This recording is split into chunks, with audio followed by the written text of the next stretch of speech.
Bonsoir, bonjour tout le monde.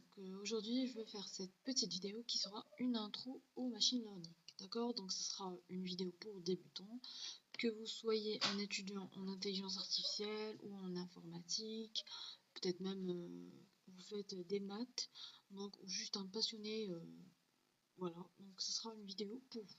D'accord? Donc tout d'abord, je vais vous parler de la machine. Donc est-ce que vous savez qu'une machine peut apprendre toute seule? Donc, par exemple, on a plusieurs façons de l'apprentissage d'une machine. Par exemple, elle peut faire la reconnaissance de votre visage. Elle peut faire la prédiction de, prix de vente d'une maison. Ça peut être une voiture autonome. Ça peut être une reconnaissance vocale. Ça peut être même les recommandations de YouTube. C'est-à-dire si vous regardez une vidéo une fois, et ben votre feed, ça sera plein de vidéos du même sujet. Donc le machine learning, c'est comment une machine apprend. Donc on va apprendre des algorithmes qui vont nous aider à apprendre. Pour la machine, c'est comme un petit enfant qu'on veut lui faire apprendre quelque chose. Donc c'est un petit peu la même chose. Donc le machine learning, je pense que vous le savez déjà, mais c'est une branche de l'IA qui permet à l'IA d'apprendre par elle-même.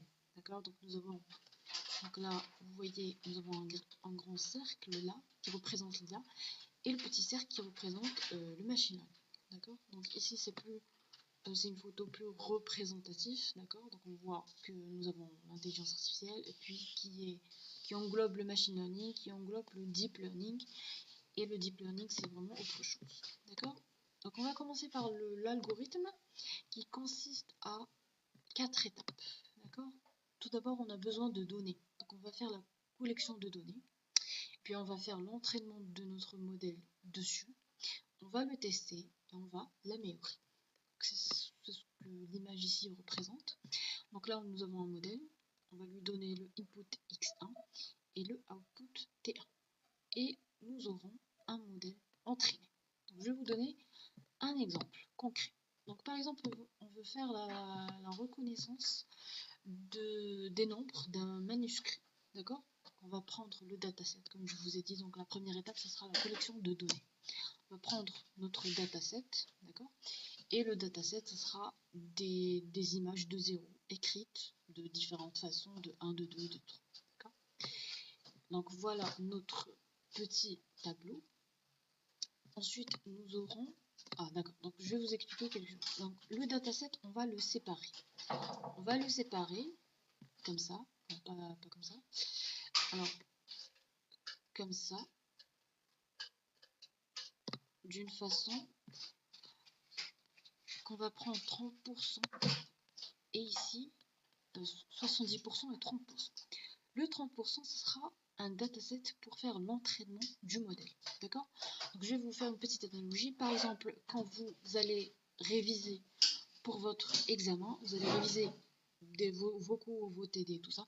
Mais quand on va vous tester, ça ne sera pas ce que vous avez vu dans les TD. Par exemple, ce ne sera pas le même exercice. Ce sera la même chose pour notre modèle. On va lui montrer des images. On va lui expliquer que cette image, c'est un 0 parce que l'ordinateur, il ne comprend pas. Il voit des pixels. On va voir que ça, c'est un 0, ça, c'est un 0, ça, c'est un 1, ça, c'est un 2. Puis après, on va le tester. On va lui donner cette image. Par exemple, on va lui dire, ça, c'est quoi? D'accord. Nous avons l'ensemble des trains. Donc le dtrain qui se compose de deux composantes. Donc nous avons le X1 et le T1. Le X1 par exemple c'est une image et le T1 c'est la cible. Donc X1 qu'on n'appelle pas une image, en général on appelle ça une observation et nous avons la cible. D'accord? Le D-test, donc c'est ce que je vous ai expliqué tout à l'heure. D'accord? Donc on dit généralement que T1 parce qu'en fait X1 nous donne T1. Je veux dire, l'image, elle nous donne un chat. Donc T1 dépend de X1. Donc là, nous avons variable dépendante et variable indépendante. Par exemple, voilà, je vous laisse lire. Donc, ensuite, nous avons 3 types d'apprentissage, supervisé, non supervisé, par renforcement. Merci d'avoir regardé la vidéo et likez